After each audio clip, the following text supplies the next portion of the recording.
I was in shock, unable to comprehend how this could happen to me.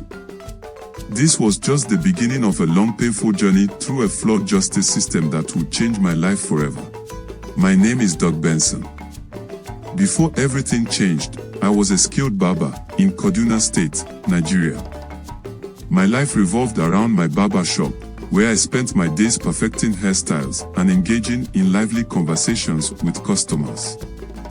People came from all over to get their hair cut by me, not just because I was good at what I did, but because they felt comfortable and welcomed.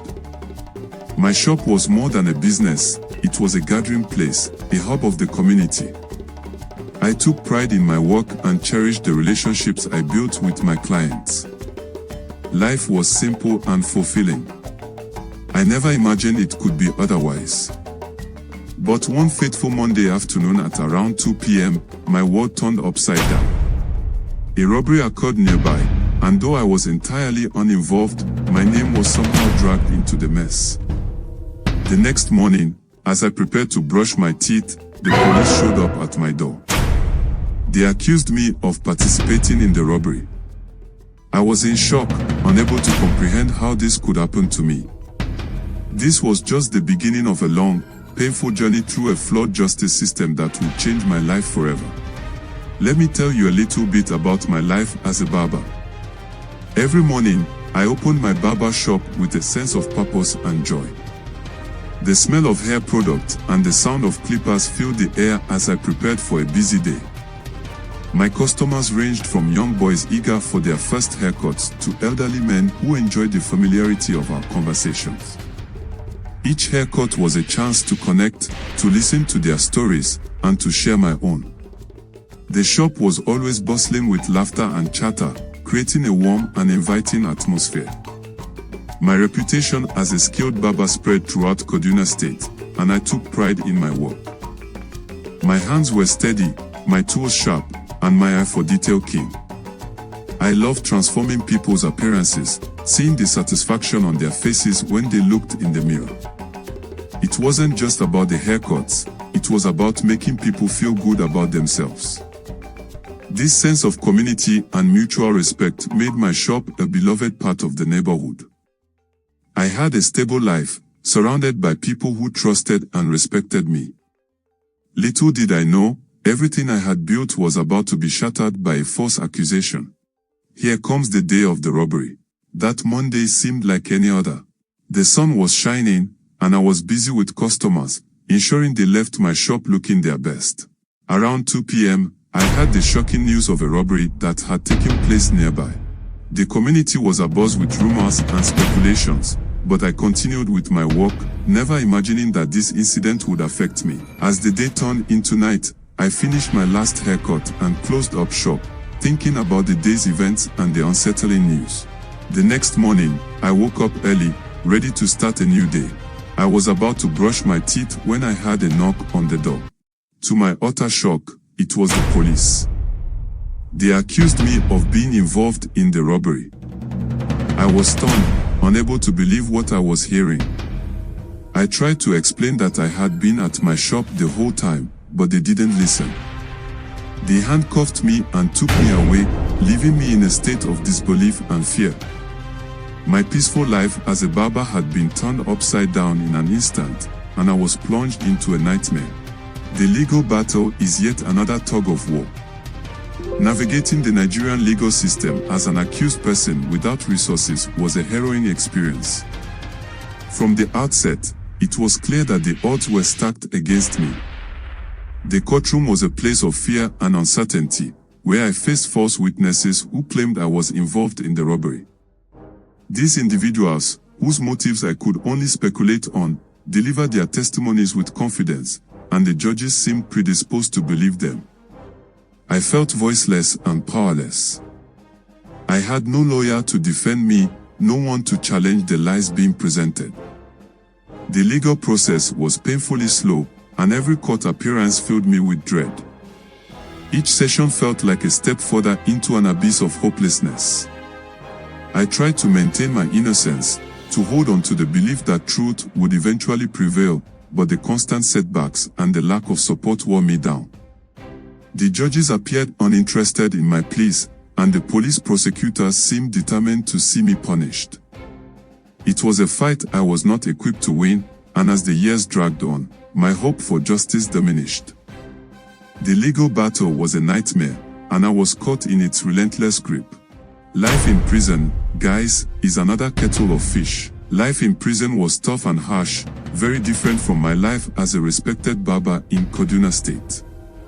From the moment I entered the prison, I faced a world full of sadness and harsh treatment. The daily routines were boring but filled with fear and uncertainty. Each day started at dawn with the loud clanging of metal bars, marking the beginning of another hard day.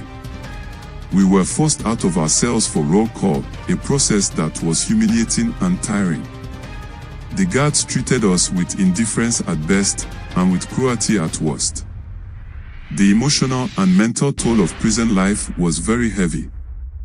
Being falsely accused and imprisoned for a crime I did not commit was a hard burden to carry. I was constantly thinking about my lost freedom and the injustice of my situation. The isolation was one of the hardest parts. Cut off from the outside world, I had no way to communicate with my family or friends. For 7 long years, I lived not knowing if my loved ones even knew where I was or what had happened to me. This lack of connection was deeply painful and made me feel even more abandoned. Friends who I thought would stand by me were nowhere to be found. Their absence constantly reminded me of how drastically my life had changed. The conditions in prison were terrible. For the first 3 years, I slept on the bare floor, enduring the cold and discomfort night after night. It was only after many pleas and the help of a kind warder that I was finally given a blanket. This small mercy, however, did little to improve the overall harshness of my environment. Feeding methods were another daily struggle. The food we were given was barely edible. Meals consisted of thin, watery gruel with no real ingredients to provide any nutritional value. The portions were small, and hunger was a constant companion. The lack of proper nourishment affected my physical health, leaving me weak and vulnerable to illness. Despite these hardships, I tried to keep a sense of hope and resilience. I clung to my faith and prayed for a miracle that would prove my innocence and restore my freedom. I found small moments of comfort in the rare acts of kindness from fellow inmates or the occasional compassionate guard. These moments were few and far between, but they provided a bit of light in an otherwise dark and oppressive existence. Looking back on my years in prison, I am struck by the profound sense of injustice that defined my experience. I was punished not just by the loss of my freedom, but by the loss of my dignity and humanity. The psychological scars from this period are deep, and the emotional trauma lingers. Yet, through it all, I have managed to hold on to a sense of resilience and a belief in the possibility of justice and redemption. Life in prison was a relentless ordeal, but it did not break my spirit. It taught me the true value of freedom and the importance of fighting for one's rights, no matter the odds. In every circumstance, there is a turning point, and my case wasn't an exception. So, in my despair, a glimmer of hope appeared. A prison warder, moved by my plight and convinced of my innocence, decided to help me. He began writing letters to the prosecutor and the judge handling my case, detailing the injustices I had faced and pleading for a review of my situation. His efforts were tireless, and his belief in my innocence gave me a renewed sense of hope. Around the same time, a local chief, known for his integrity and commitment to justice, heard about my case. He too believed in my innocence and decided to intervene. He used his influence to reach out to the necessary authorities and offer his support. After years of being ignored, suddenly, there was a chance for my voice to be heard. The process was slow, and there were many obstacles, but the combined efforts of the prison warder and the local chief began to make a difference. In 1991, after what felt like an eternity, I was granted bail. The day I walked out of those prison gates, I felt a mix of overwhelming relief and anxiety. I was free, but the world outside had changed, and I had lost everything I once had. The usual saying is, light at the end of the tunnel. So, a day came for my release, and aftermath. The day I was released from prison was a mix of joy and apprehension. I stepped out into a world that had moved on without me. The sense of freedom was overwhelming, but so was the realization of all I had lost. My beloved BMW car, my apartment, my possessions, everything was gone. The friends I had once known had disappeared, and the life I had built was no longer there. Reuniting with my family was a bittersweet moment. They had not known where I was or what had happened to me all those years. Their relief at seeing me was tempered by the shock of the changes prison had wrought in me. I had aged, my spirit was worn, and I was a shadow of my former self.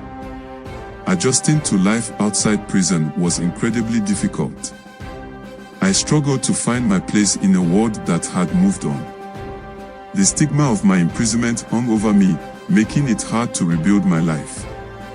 I had to start from scratch, without any of the resources or support I once had. The emotional and psychological scars were deep, and every day was a battle to regain some sense of normalcy and purpose. Then, it was obvious that struggles and resilience must play a role. In fact, rebuilding my life after prison was an uphill battle. The loss of my possessions and social status was hard to bear, but the emotional and psychological toll was even greater. I struggled with feelings of anger, bitterness, and depression. The injustice of my wrongful imprisonment haunted me, making it difficult to trust others or find peace. Despite these challenges, I refused to give up. My faith in God was a source of strength, helping me to keep moving forward even when it felt impossible. I started looking for work, trying to rebuild my reputation and find a way to support myself. It was not easy. Many doors were closed to me because of the stigma of having been in prison. But I kept pushing, determined to prove that I was more than the injustice I had suffered. Slowly, I began to find my footing. I reconnected with my family, who provided me with love and support. I started to build new relationships and find small ways to contribute to my community. The journey was long and fraught with difficulties, but I remained resilient. I had survived the worst, and I was determined to reclaim my life, no matter how long it took. In conclusion, my journey through wrongful imprisonment and the struggle to rebuild my life has taught me profound lessons about resilience, hope, and the need for justice. Despite the immense hardships, I have emerged with a stronger sense of purpose and a deeper understanding of the human spirit's capacity to endure. My experience has highlighted the flaws in the justice system and the importance of advocating for those who cannot speak for themselves. I hope that my story can serve as a beacon of hope for others facing similar injustices, showing that it is possible to survive, to fight, and to rebuild. The journey is far from over. I continue to face challenges and struggles, but I also hold on to the dreams and hopes for a better future. I believe in the possibility of change and the power of community to support and uplift those in need. Through sharing my story, I aim to bring awareness to the need for legal reform and the importance of compassion and integrity within the justice system. My life was irrevocably changed by a crime I did not commit, but I refuse to let that define my future. With resilience, faith, and the support of those who believe in me, I am forging a new path forward.